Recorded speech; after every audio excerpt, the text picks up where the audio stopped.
நம்பிக்கை. இந்த உலகில் சிலரை நல்லவன் என்று நம்பிக்கிட்டவன் தவறானவன் இல்லை. ஆனால் நம்பிய ஒருவனின் நம்பிக்கையை கெடுத்தவனே தவறானவன். அகால விஷமுள்ள பாம்பை விட கூடியவன் அவனிடம் பழகும்போது தெரியாது.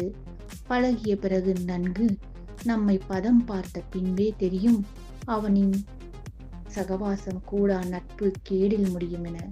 நாம் எல்லாம் இறைவனின் பார்வையில் இருக்கின்றோம். இன்று ஒருவனை ஏமாற்றுபவர் நாளை மற்றவனிடம் கண்டிப்பாக ஏமாறுவார். காத்திருப்போம் அதுவரை. அவனும் ஒரு நாள் கல்லறையை நோக்கி வருவான் என்று. பாவலர் சரவணன் சம்பத், தர்மபுரி.